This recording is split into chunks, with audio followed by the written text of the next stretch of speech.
When we think of the royal divorce trope in historical or fantasy dramas, we usually expect a predictable formula.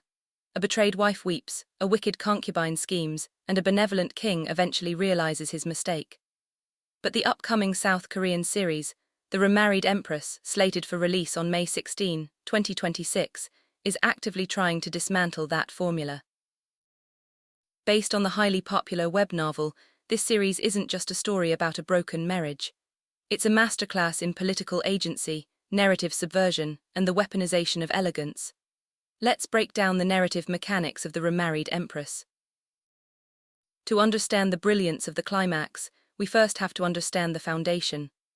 Our protagonist, Empress Navia of the Eastern Empire, is introduced not as a starry-eyed romantic, but as a seasoned stateswoman. She is praised for her innate elegance and sharp intelligence. Her marriage to Emperor Sovishu is built on a deeply compelling foundation: childhood friendship and shared political ambition. They grew up together with a unified goal of forging a great nation. Here is the crucial detail the story highlights early on: Navia doesn't actually love Sovishu romantically. She values him as a friend, a partner, and family. It is a marriage of profound mutual respect. But respect, as the narrative will show, is incredibly fragile when introduced to the chaos of infatuation. The inciting incident arrives in the form of Rashta, a runaway slave whom Sovishu brings into the palace as his mistress. This is the fatal flaw in Sovishu's character. He breaks his sacred, lifelong promise to Navia that he would never take a concubine. Sovishu becomes blinded by his newfound romantic obsession, mistaking infatuation for a superior kind of love, and in doing so, he begins to dismantle the very empire he and Navia built. But the story doesn't just focus on the crumbling marriage. It introduces a brilliant counterweight in Prince Heinrich, the first heir to the Western Kingdom. Heinrich comes with a fascinating fantasy element. His clan possesses the secret ability to transform into birds. He initially flies into the Eastern Empire in avian form to spy, but upon transforming and meeting Navia, his mission shifts. He falls in love with her. But unlike Sovishu, whose love is possessive and disruptive, Heinrich's love is born of observation. He sees Navia not just as a wife or a political tool, but as the brilliant, elegant sovereign she truly is. This brings us to the narrative turning point, the moment that elevates this story from a standard palace drama to a tale of ultimate empowerment.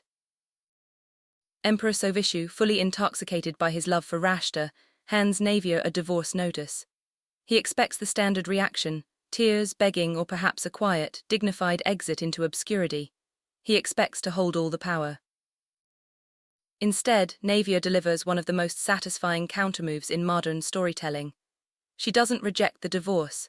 Instead, she calmly asks for his permission to immediately remarry Prince Heinrich of the Western Kingdom. Think about the sheer brilliance of that maneuver.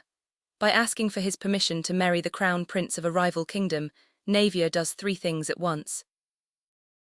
First, she strips Sovishu of his power to discard her. She is the one choosing to leave. Second, she forces him to legally sanction the elevation of his greatest political rival. And third, she secures her own future and happiness on her absolute terms. She transitions from being the discarded Empress of the East to the future Queen of the West, taking her intelligence, her elegance, and her political acumen with her. The Remarried Empress is shaping up to be a phenomenal exploration of what happens when a woman refuses to be a victim of her husband's midlife romantic crisis. It asks a compelling question: when the partnership you built your life on is broken, do you fight to keep it, or do you build a better one? With its mix of high-stakes political maneuvering, fantasy elements, and a fiercely competent female lead, this is a series that demands your attention when it drops on May 16, 2026. What do you think of Navia's ultimate checkmate? Let me know in the comments below. Don't forget to like, subscribe, and I'll see you in the next video.